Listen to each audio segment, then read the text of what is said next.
If you love ancient tales and myths, you've likely heard this name, Gilgamesh. The story of Gilgamesh, or the Epic of Gilgamesh, as the cool intellectual crowd prefers to call it, is one of the most fascinating stories ever found. Why? Because, simply put, it's the oldest written story discovered by humankind. Okay, let me be more precise. It's not the oldest story ever told, but it is the oldest written record of a story that we have managed to find. Thousands of years ago, before writing, pens, paper, and all that useful stuff, stories were passed down orally. A storyteller would gather people and weave a spell with their words. The listeners would tell what they remembered to their friends, who would tell their friends, and the cycle continues forever. That's how history was preserved, only in the brains of the people. The consequence? If a story wasn't passed on perfectly, it was either lost to time or its details were twisted and changed beyond recognition. That's why the Epic of Gilgamesh is so exciting. It's a rare example of a story preserved in its ancient form, reflecting the mindset and language of people from 4,000 years ago. It was written on clay tablets in Mesopotamia around 2000 BC. It was then lost and buried for millennia. But since the mid-1800s, several copies have been found across modern-day Iraq, Syria, and Turkey. This gave us a priceless look at the type of stories people were telling when they first started writing down their thoughts. Let's start. One quick heads up. This story is incredibly old, so you'll see beliefs and actions based on ancient polytheism and mythology. Some characters do things that are definitely not cool by today's standards. I'll try to keep it respectful without losing the core of the epic. Sound good?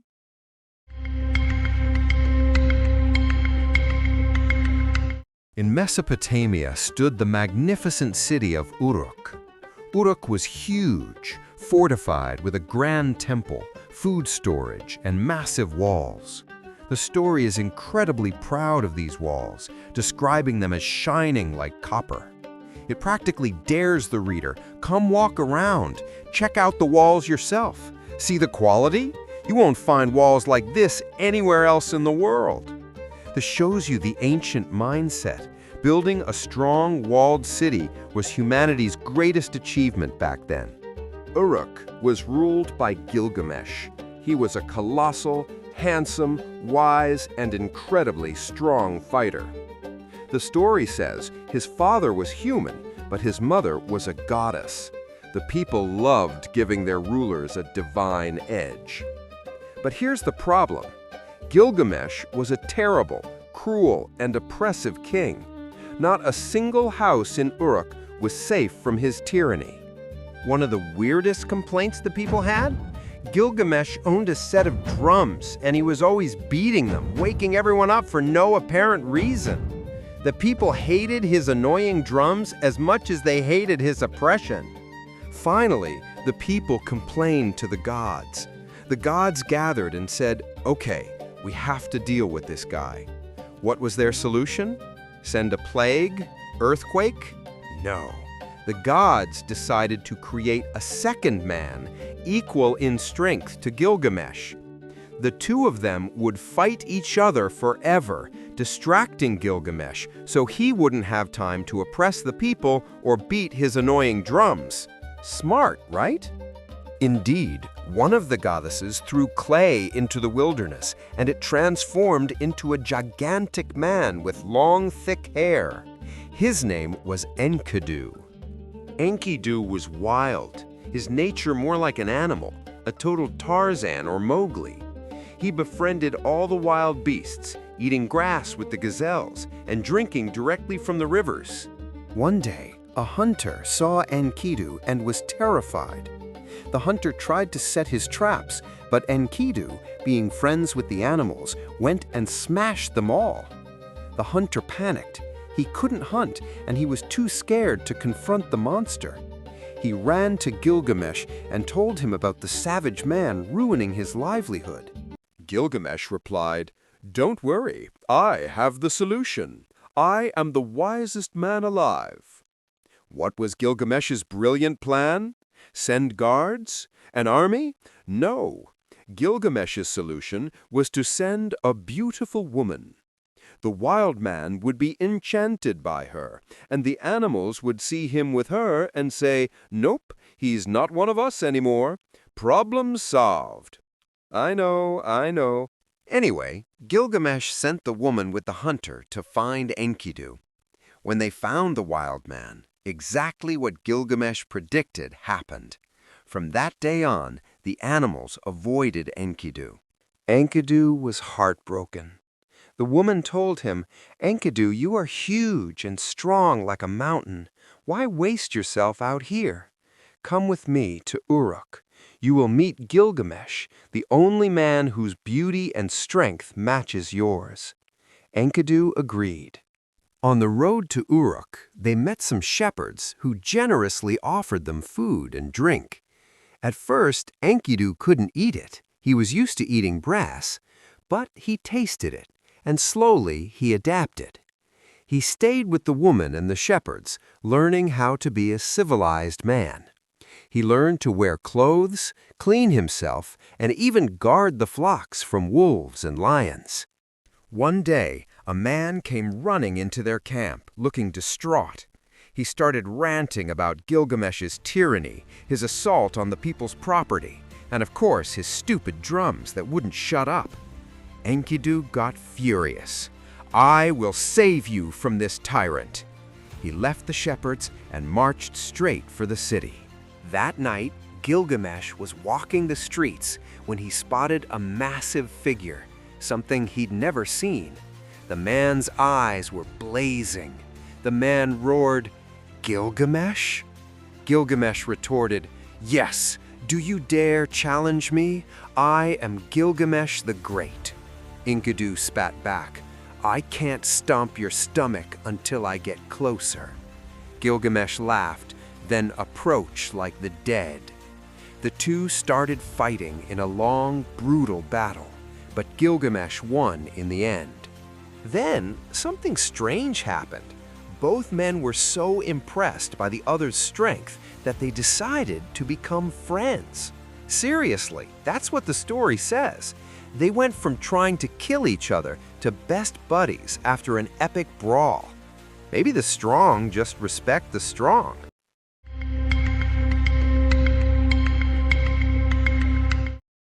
With Enkidu now living in the city and becoming Gilgamesh's closest friend, life in Uruk finally calmed down. But soon, something strange began happening. Enkidu got bored. Civilization was too quiet for him. No running with animals, no roaming free, no wild hunts. Gilgamesh sensed it immediately. One morning, Gilgamesh said, "Enkidu, have you heard of the cedar forest? It's a sacred land far beyond our borders. No mortal dares enter it. A terrifying guardian demon protects it, and no one who faces him survives.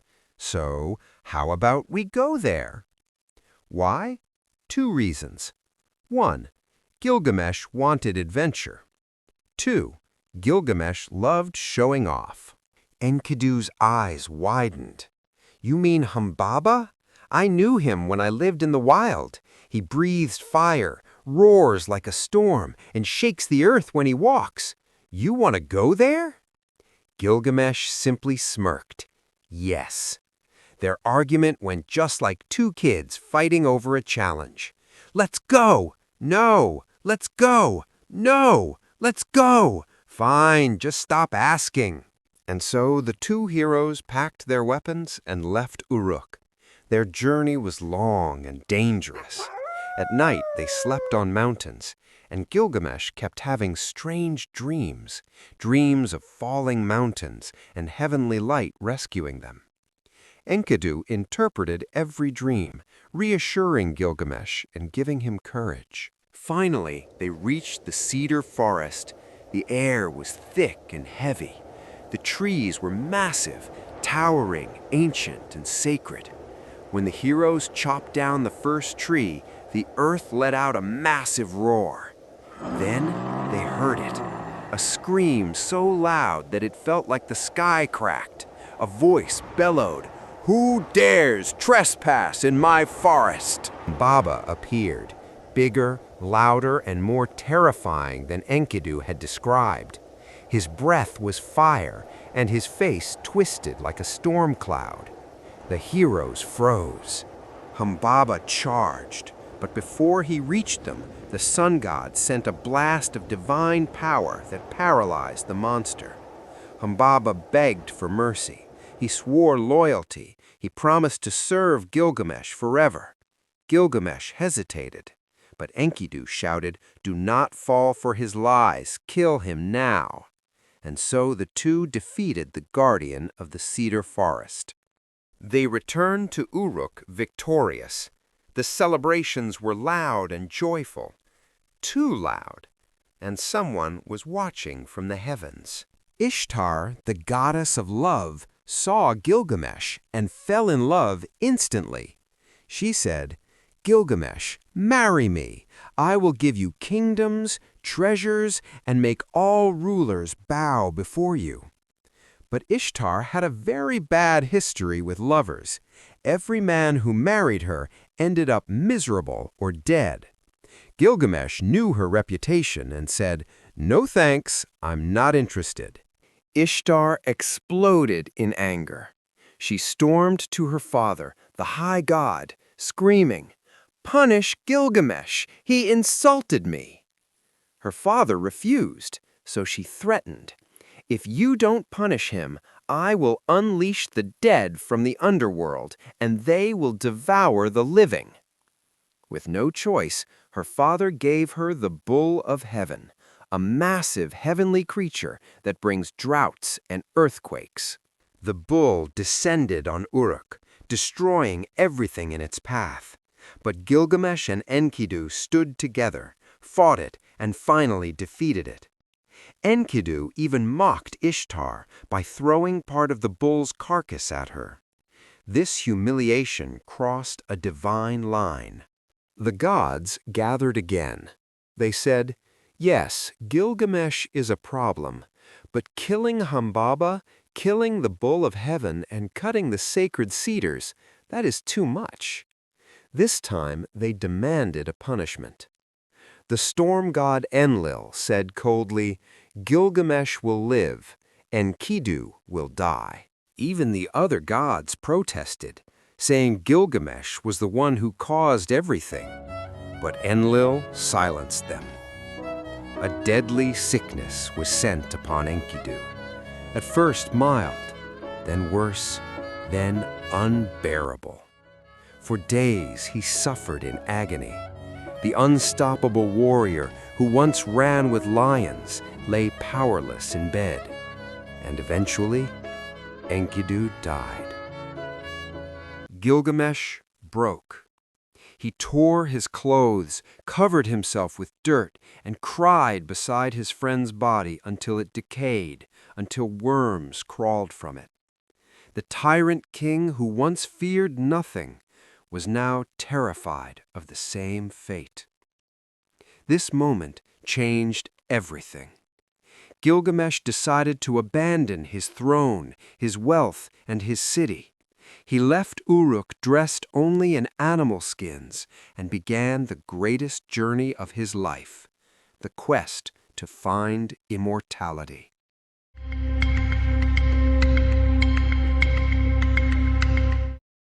Enkidu's death completely transformed Gilgamesh. For the first time in his life, fear entered his heart. Not fear of an enemy, but fear of his own fate. No matter how strong or powerful he was, he would one day die, just like Enkidu. Overwhelmed by grief, Gilgamesh abandoned his city, his throne, and his riches. He dressed himself in lion skins and set out on a desperate journey to find Utnapishtim, a legendary ancestor said to possess eternal life.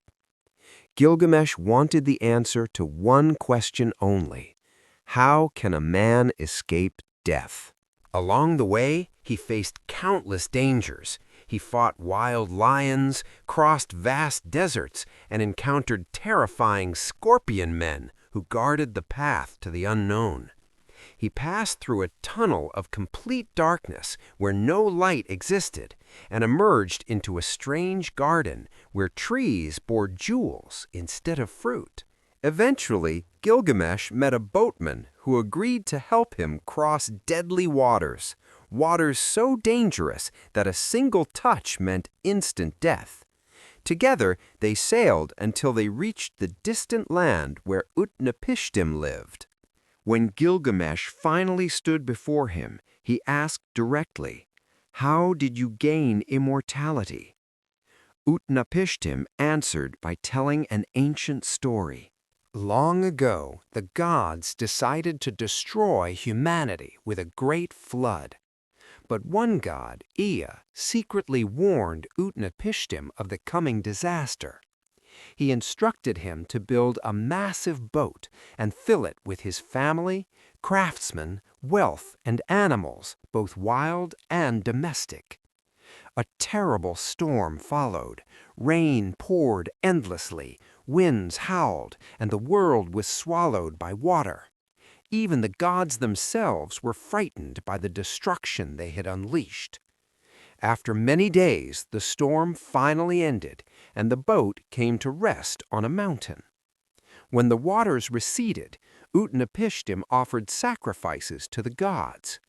Seeing that humans had survived, the storm god Enlil was furious, but eventually relented. As a reward, Utnapishtim and his wife were granted eternal life. This, Utnapishtim told Gilgamesh, is how I became immortal. On the seventh day, the storms subsided, and the survivors looked out to see the earth covered in water, and all of humanity turned to mud. The water receded, and the boat landed on a mountain peak. The gods saw the survivors, and Enlil, the storm god, was furious that humans still lived. He turned to Ea, the one who warned them, and demanded, "What good have you done? Why did you tell them about the flood?" Ea countered, "Don't you think this flood idea was a bit too much? Why wipe out everyone? Next time, just reduce their numbers. Send lions, or hold back the rain, or send a plague, but you don't need to destroy them all." Enlil relented, touched Utnapishtim and his wife on the forehead, and granted them eternal life. Why? We don't know. It's one of the story's clear illogical moments. Utnapishtim then told Gilgamesh, "This is how I became immortal, but I know a second way if you'd like. However, you must pass one test first. I need you to stay awake for 6 days and 7 nights. Gilgamesh scoffed. "That's all? Easy. I'm ready for the secret."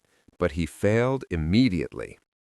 When Gilgamesh finally woke up, Utnapishtim told him, "If you cannot conquer sleep, do you think you can conquer death? I'm sorry, I cannot tell you the secret of eternal life."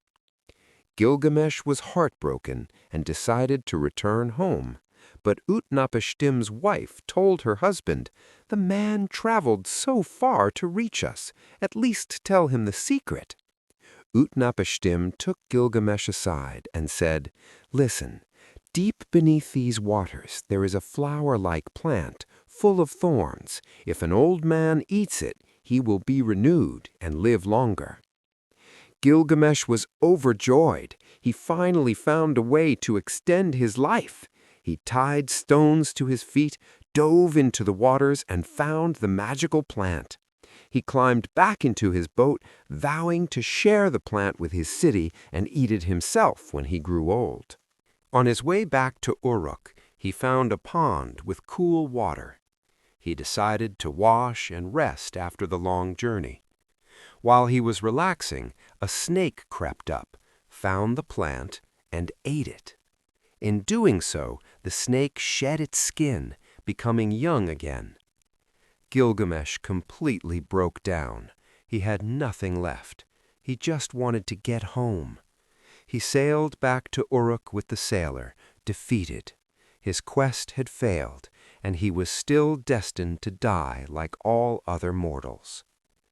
As they approached the city and the magnificent features of Uruk appeared on the horizon, Gilgamesh stopped staring.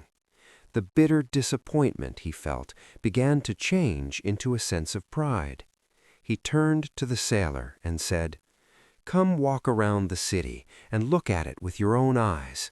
Go up to the wall and inspect it yourself. Have you ever seen construction like this? You won't find walls like these anywhere in the world." And that is how the Epic of Gilgamesh ends. What is the lesson we learned? What were the people who wrote this 4,000 years ago trying to tell us? Everyone who reads the story understands something different from it, but what I understood is that it tries to answer, how can a person stay immortal forever? Is a person immortalized through the relationships and friendships they make? Are you immortalized by your heroic deeds and the adventures you undertake? Is your legacy in the achievements and the things you build that benefit others after you? Or is everything destined to be forgotten, and the only solution is to conquer death itself? Share your opinion in the comments. I hope you enjoyed the video.